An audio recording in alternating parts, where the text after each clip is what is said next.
अब तक हमने सब देखा है कि कैसे प्लान करना, स्टडी स्ट्रैटेजी क्या है, एवरीथिंग।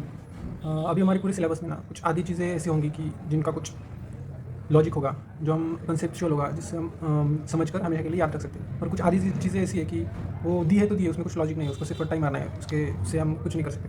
इसलिए जहाँ पे लॉजिक नहीं चलता ना, वहाँ पे हम इलॉजिकल कुछ तो बनाएंगे। यही हमारी रट्टा मारने की टेक्निक है कि जो भी दिया है ना, उसको कुछ इमेजिनेशन यूज़ करके कुछ भी इलॉजिकल उससे लिंक करके उसे याद रखना है।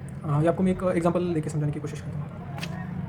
अभी जो भी पढ़ दिया होगा या इन्फॉर्मेशन दी होगी, चार्ट दिया होगा ना, उसमें से देखना है कि एग्जाम में ये कैसे पूछा जाता है। उसके हिसाब से उसे ऐसे ध्यान में रखना है कि एग्जाम में अगर ऑप्शंस में आए तो हम एक पर्टिकुलर ऑप्शन चूज़ कर सकें।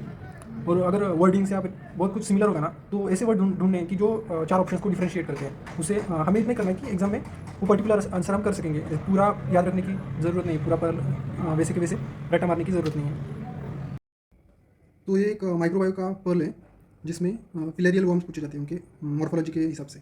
तो एग्जाम में कैसे आता है कि मॉर्फोलॉजी दी हुई होगी, एक तो कुछ डिसीज़ का डिस्क्रिप्शन दिया होगा और पैरासाइट की मॉर्फोलॉजी दी होगी, और ऑप्शंस में ये पाँच में से एक पैरासाइट का नाम आएगा। तो हम कैसे डिफरेंशिएट कर पाएंगे? तो मेनली अब यहाँ पे हम पढ़ेंगे ना, तो ये डिफरेंशिएटिंग पॉइंट्स दो है कि पैरासाइट शीटेड है कि नहीं है, और उनके टेल में कितने न्यूक्लियसेस है। इसके हिसाब से हम इनको डिफरेंशिएट कर सकते हैं। तो लेट्स से हम इनको याद कैसे रखेंगे। तो शीटेड पैरासाइट क्या होता है? जिसको एक बाहर से और एक ऐसी कवर हो, वो शीटेड पैरासाइट होता है। तो वो we can recognise in the diagrams in the exam. Not sheeted, extra cover नहीं होता उसे।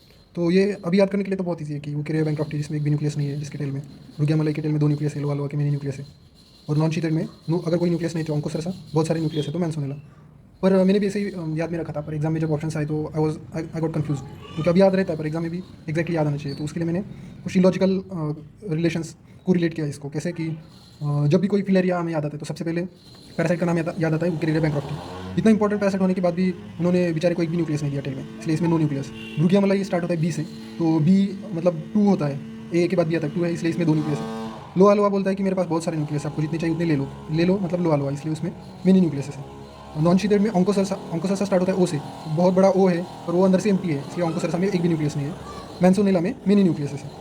इस तरह से हम इसे याद रख सकते हैं। और एक क्वेश्चन था कि न्यूरोसिस्टिक सर्कोसिस कौन कॉज करता है, टीनिया सजानाटा या टीनिया सोलियम।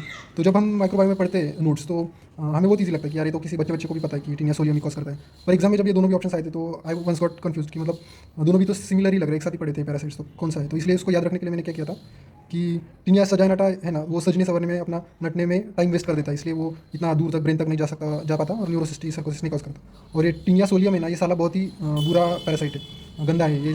बड़े बड़े डिसीज कॉज करता है, जैसे न्यूरोसिस्टिक सर्कोसिस ब्रेन में जाके।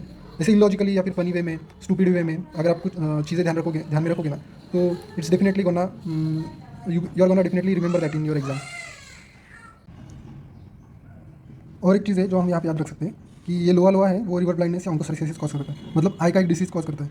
तो एक गाना है कि मिस्टर लोहा लोहा तेरी आंखों का जादू, इसे मैंने याद रखा था, तो आप भी इसे याद रख सकते हैं।